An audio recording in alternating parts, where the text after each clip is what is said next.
Okay, people, I'm back. Tales from the Pen, part 6.5. As some of you may have noticed, I took down part 6. I took it down for a few reasons, but one of the reasons was that I felt that it didn't really represent me right.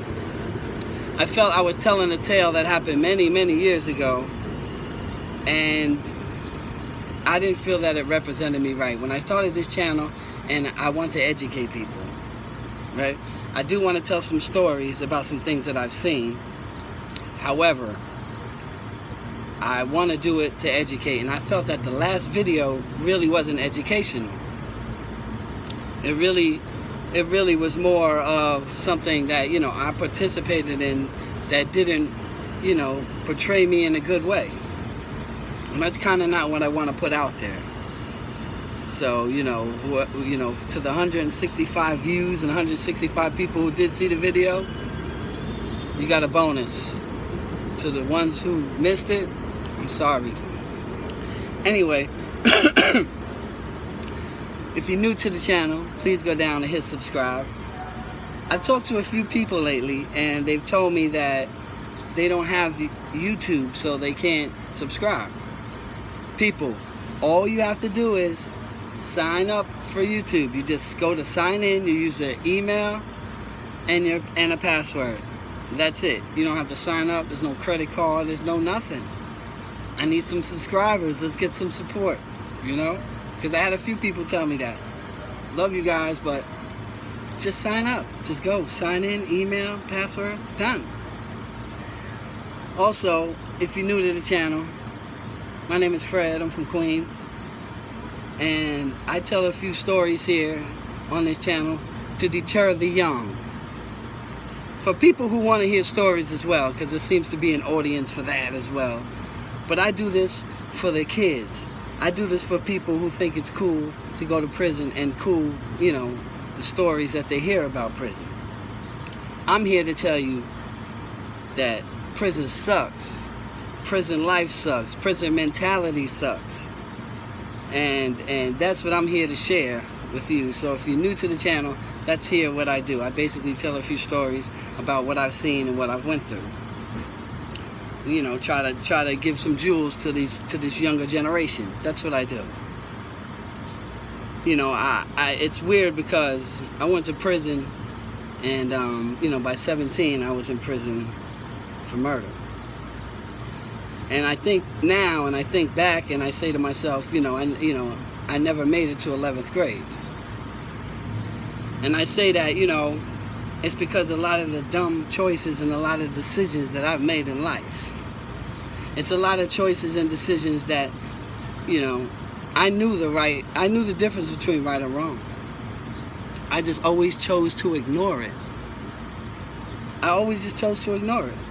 Because this was predicted. Prison or death was predicted for me at an early age, because I've always been, a troublemaker, so to speak.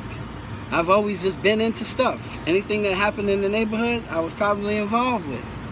That's just the way it was. That's just how I grew up. So, I believe in destiny. So I believe it was my destiny to go to prison and to do, to live through these experiences. But that's not the end of my destiny. My destiny is to give back. My destiny is to motivate others. What good is having this experience? What good is having this knowledge if I'm sitting on it? That makes no sense. I need to share with people. I need to share with everybody the experiences. That instead of, in 11th grade when I should be in science class, I'm learning how to make razors out of cigarette filters. Let me show you. See that? Rip the filter off. I like to spread it open a little bit. You could do this two ways. Spread it open a little bit. There you go. You light it up a little bit.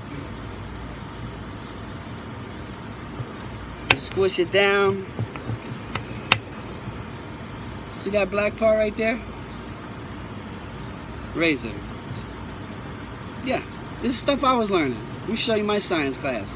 Or you can do the top. You can do it two ways. The sideways, or you can just do it from here. Some people used to just like do it from here because it gave you a little bit better grip. You pound it out a little bit. See that? See that? Razor. A few seconds. Because you never know when anything can pop off. That's what I was learning in there.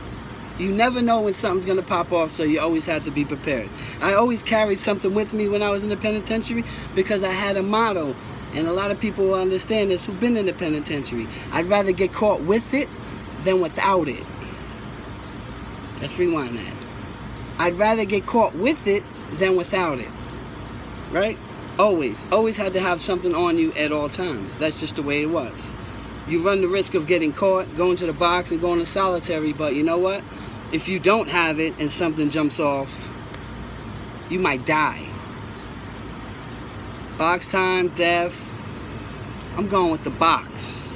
At least I can see my family. The other box, you ain't gonna see your family. So, you know, that's a lot of people's mentalities. And you just had to have something on site. You know, here, cigarette butt, boom, done. 10 seconds. It's a razor. Cut you deep too. This little thing right here. These are things I was seeing. These are things I was learning in the penitentiary. I learned that if you put a couple of bars of soap in a sock and roll it up and bust somebody in the head, it could cause them to have a concussion. That's what I was learning when I should have been in math class. That's the equations I was learning. You know, the things I've seen, you know, when I was 17, 18, 19, I shouldn't have. But I did, again, because of bad choices and bad decisions. Because I wanted to run the streets. I wanted to think I was a tough guy. I wanted to write graffiti on walls. I wanted to, you know, run with my little crew and go into other territories and cause destruction. All because of choices I made. Dumb ass choices. And later, you know, 17, 18, 19, I'm seeing craziness. Some people ask me, what are some of the most violent things you've seen in there? I've seen murders in there. One I spoke about, I believe on part 1 or part 2. Go back and check it out if you haven't. Some of the worst things I've seen silliness happen over silliness. I seen these two guys were arguing. One guy gave another guy a honey bun. 50-cent Little Debbie cake. Now in there, some guys, when they give something out, they want something back. It's called on the juggle. They say don't struggle, get it on the juggle. You may be coming in, you may be new, you may not have anything right now, you may be hungry, you may want a few Little Debbie's cakes, a couple bags of chips. There's always somebody in the house that has a store, that has a lot of stuff, and that's what they do. They'll give out one, and when you go to commissary, you got to buy them 2 or 3, whatever it is. 1 for 2, 1 for 3, whatever it is. It's called on the juggle. So he gave the dude a honey bun. When the kid went to commissary, he gave him back a honey bun, 50 cents, 25 cents, I think it was at the time. The kid was like, yo, you owe me 2. He was like, man, you didn't tell me that. I thought you was just giving it to me. They started arguing. Okay. The kid went to sleep, the one that gave the 1. You know, he was supposed to give 2. He went to sleep. The other kid had a pencil. And the kid was sleeping. He walked right up on him while he was sleeping. Hit him in the eye. Stabbed him right in the eye. He lost his eye. Dude started giving him all types of nicknames after that. Dead Eye, Slick Rick. He had an eye patch after that. For 25 cents. I seen these other 2 guys. They used to be, when I was in the medium security, there used to be this show on MTV. It was like a dance show. It was like a kid's dance show, and they would show the people in the audience. It was called, I think, The Grind or something like that. And dudes would actually like claim, because they would show the same people all the time with their names. So dudes would actually claim chicks on the show. So these two dudes started arguing over that because the dude was like, yo, that's my girl, I like her. And the other dude was like, yo, you know I claimed her a few weeks ago. Claimed her. I'm like, oh my God, what is this? Is what happened. They start arguing over a dance show girl that didn't know them from a hole in the wall. And they didn't know from a hole in the wall because he claimed her. Kid said, all right, yeah, okay, you claimed her, okay. He went and boiled some baby oil.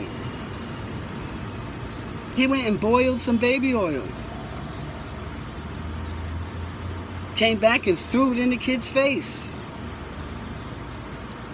I mean, it melted the kid's face. The kid was deformed in the face.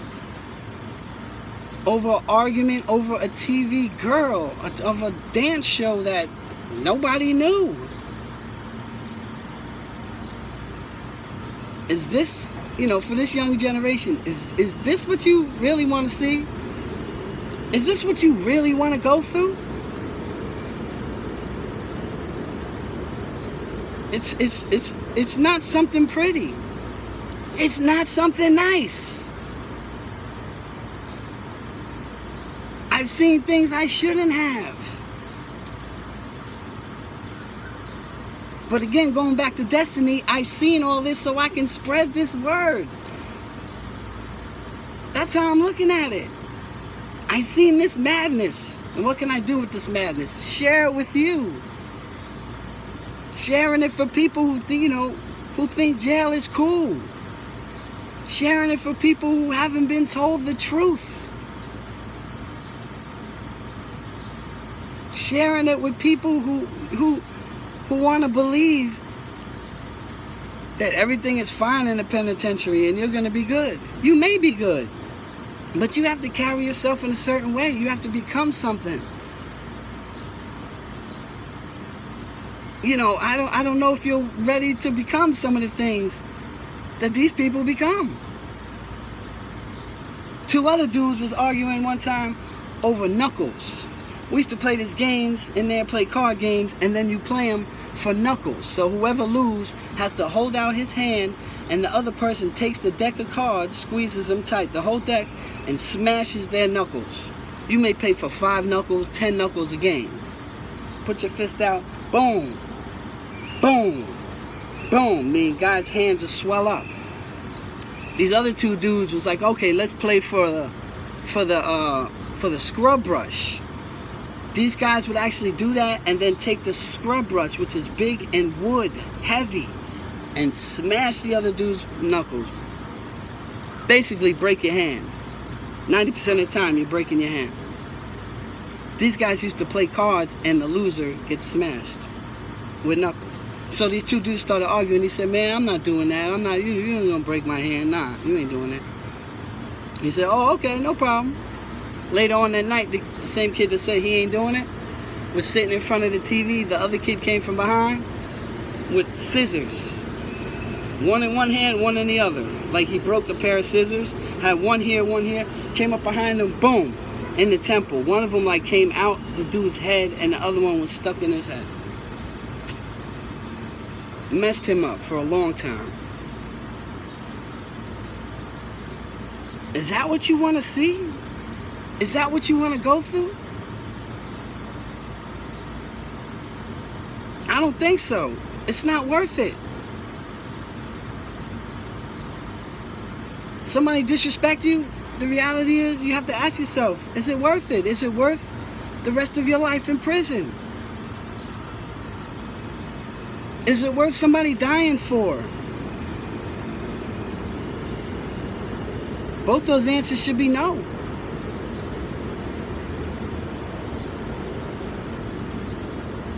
To the youth, stay free. Get an education. Be leaders. Do something with your life. Listen to me. I say this every video too. If you're out here doing wrong, you got to stop. Because it's only a matter of time. It's only a matter of time before they come knocking at your door. when them bad boys come knocking at your door. So I ask anybody out there that's doing negative, man, try to change your life, try to turn something around. If you got hustle in your spirit, you can hustle the positive way too. You got to find the creative side of you and do something, but, you know, make it your hustle. You can hustle something good just as well as you can hustle something bad. True story. Think about that. This gonna be my catchphrase from now on. You see, I'm just new to this, so I'm just freestyling. But this gonna be my catchphrase because I like to say it in every video. This gonna be my ending too. Experience is the greatest teacher, but somebody else's experience could be just as valuable if you listen. And on that note, Fred White, signing off.